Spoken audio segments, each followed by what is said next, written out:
السلام علیکم ورحمۃ اللہ وبرکاتہ۔ ناظرین، امید ہے کہ آپ حضرات سب خیر و عافیت سے ہوں گے۔ سب گناہ معاف ہو سکتے ہیں اگر توبہ سچے دل سے، پکے دل سے کی جائے۔ اگر کوئی انسان کافر ہے، شرک و کفر کرتا ہے، اور اس نے شرک و کفر کو چھوڑ کر اسلام قبول کر لیا ہے، تو اللہ رب العزت اس کے تمام گناہوں کو معاف فرما دیتے ہیں۔ لیکن اگر وہ اسی حالت پہ مر گیا، یعنی کفر و شرک کی حالت میں مر گیا، تو اللہ رب العزت اس کی معافی نہیں فرماتے ہیں۔ تو توبہ کے لیے 3 شرطیں ہوتی ہیں، ان شرطوں کا پائے جانا ضروری ہے۔ اگر ان 3 شرطوں میں سے کوئی ایک شرط نہیں پائی جاتی ہے تو آپ کی توبہ قبول نہیں ہوتی۔ ان میں سے پہلی شرط یہ ہے، توبہ کی پہلی شرط یہ ہے کہ جس گناہ کو کیا ہے، جس گناہ کا ارتکاب ہوا ہے، اس گناہ پر ندامت ہو، اس گناہ پر شرمندگی ہو۔ کیونکہ حدیث کے اندر ہے، انما التوبۃ الندم، جو توبہ جو نام ہے وہ ندامت، شرمندگی کا نام ہے۔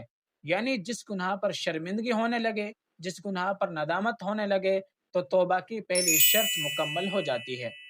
توبہ کی دوسری شرط ہے کہ جس گناہ کو کیا ہے، جس گناہ کا ارتکاب کیا ہے، تو اس گناہ کو فوراً چھوڑ دے، اور ہمیشہ کے لیے دل سے پختہ اور عزم کرے کہ انشاءاللہ تعالی میں کبھی بھی اس گناہ کو نہیں کروں گا۔ گر چاہے وہ بعد میں دوبارہ ہو جائے، لیکن جس وقت توبہ کر رہا ہے اس وقت پکے سچے دل سے توبہ ہو کہ میں اس گناہ کو کبھی بھی اپنی زندگی میں نہیں کروں گا۔ تو یہ توبہ کی دوسری شرط ہے۔ توبہ کی تیسری شرط یہ ہے کہ تلافی معافات کی فکر کرے، یعنی جو گناہ ہو گیا ہے اس کا تدارک، اس کو پورا کرنے کی کوشش کرے۔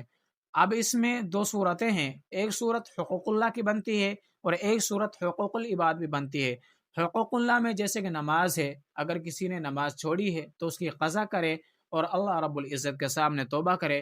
اللہ رب العزت کی ذات سے امید ہے کہ اللہ رب العزت اس کو معاف فرما دیں گے۔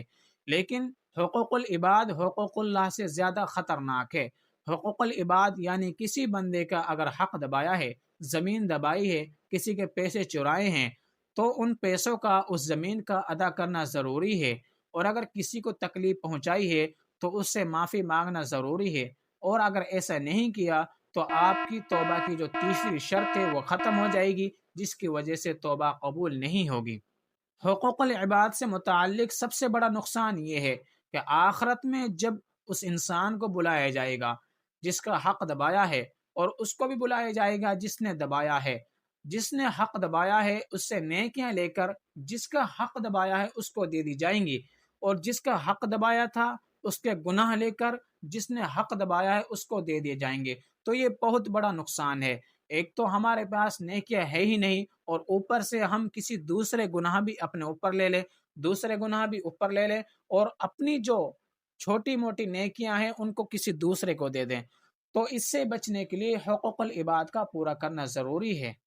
تو یہ توبہ کی 3 شرطیں ہیں۔ اگر ان 3 شرطوں میں سے کوئی ایک شرط ختم ہو جاتی ہے، کوئی ایک شرط نہیں پائی جاتی ہے، تو آپ کی توبہ کبھی بھی قبول نہیں ہوتی۔ چاہے آپ زندگی بھر فوری طور پر توبہ کرتے رہیں تو آپ کی توبہ قبول نہیں ہوگی۔ آپ دل کی دل لگی